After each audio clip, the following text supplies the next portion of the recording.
You're listening to Do This First, a daily personal development podcast that focuses on science-backed, actionable steps towards your best year ever. Hi, I'm Santa, your host.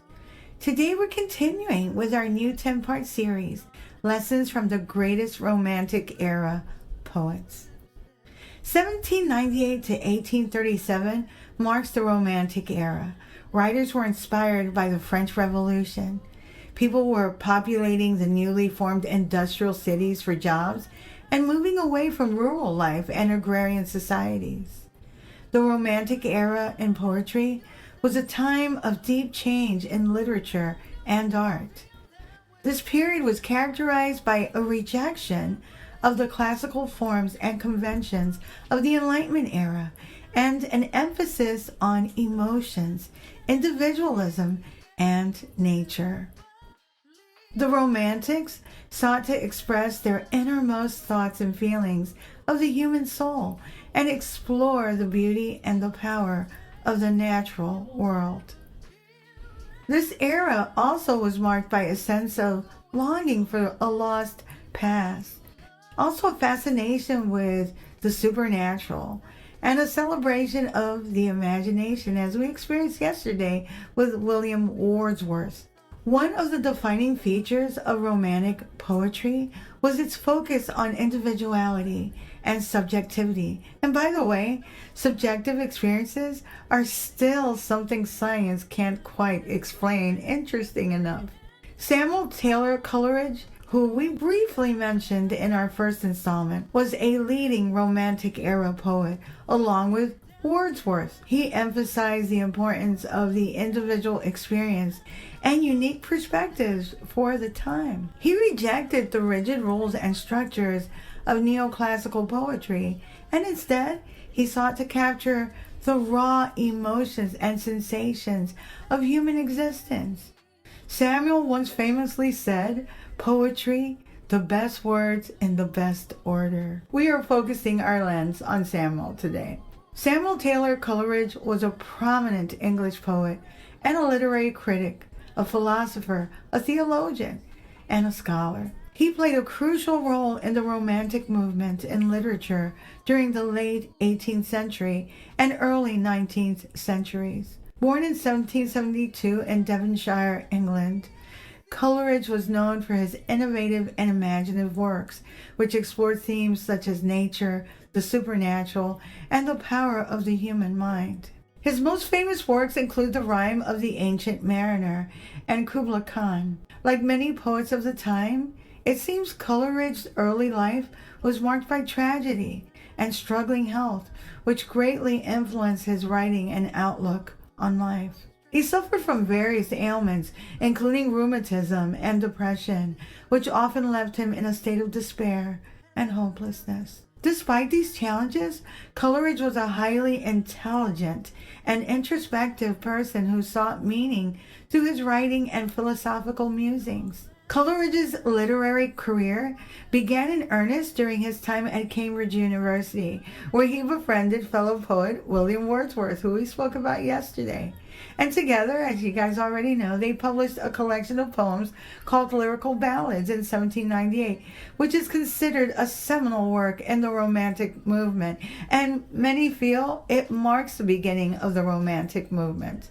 Coleridge's contributions to the volume included poems such as The Rime of the Ancient Mariner, which we already mentioned, a haunting and allegorical tale of a sailor cursed for killing an albatross. One of Coleridge's most enduring legacies is his concept of the willing suspension of disbelief.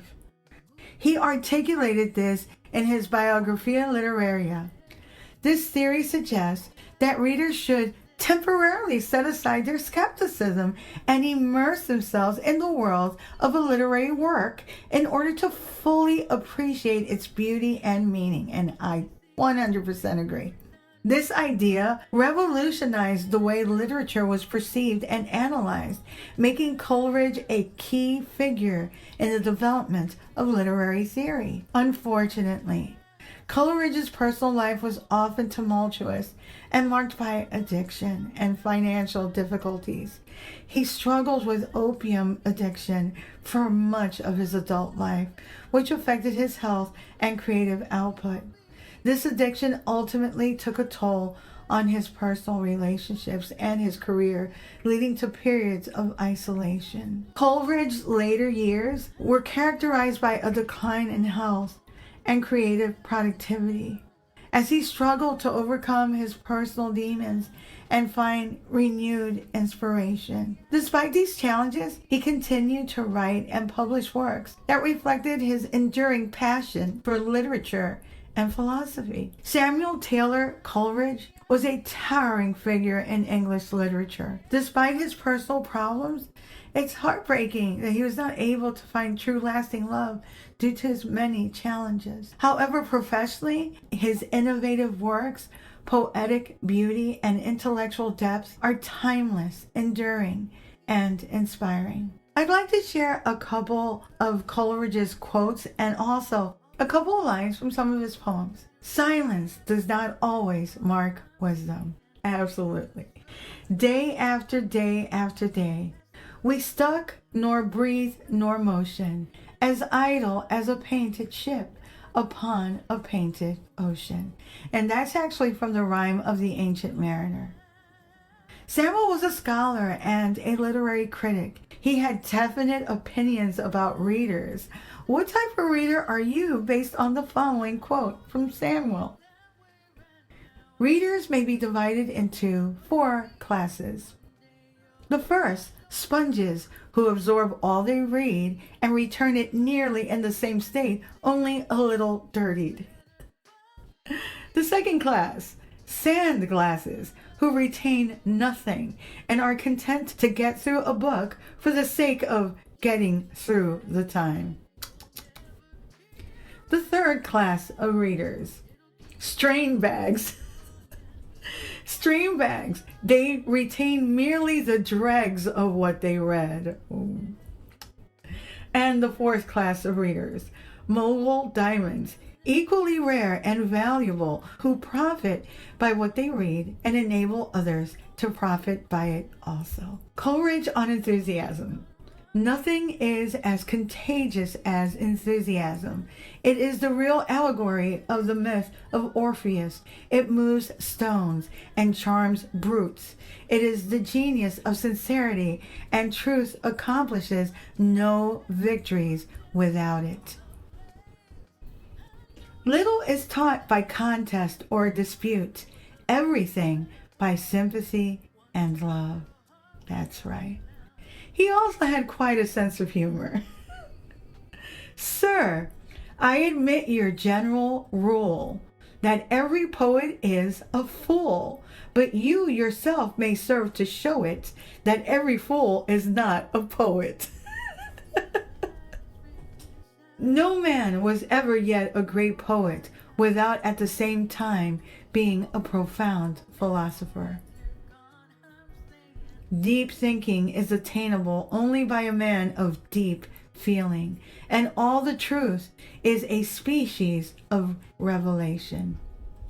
If men could learn from history what lessons it might teach us, but passion and party blind our eyes, and the light which experience gives us is a lantern on the stern, which shines only on the waves behind us.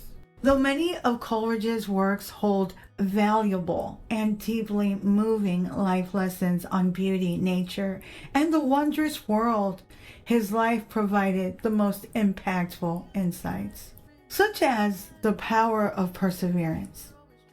Despite facing numerous personal and professional obstacles, including struggles with addiction and financial difficulties, Coleridge continued to write and create throughout his life.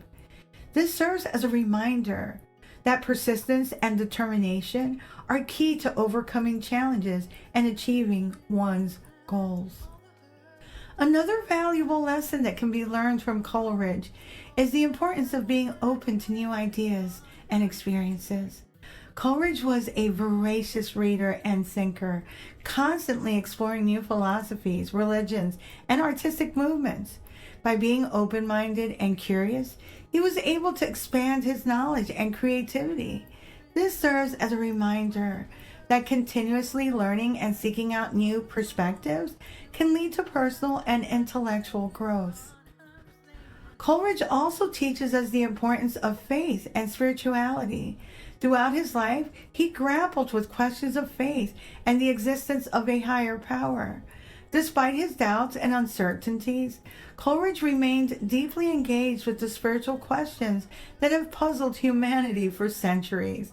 This serves as a reminder that exploring our spiritual beliefs and seeking meaning in our lives can bring us comfort and a sense of connection to something greater than ourselves. One of the most poignant lessons that can be gleaned from Coleridge's life is the importance of self-care and mental health. Coleridge struggled with addiction and mental health issues throughout his life, which caused him great suffering and hindered his creative output and denied him lasting love.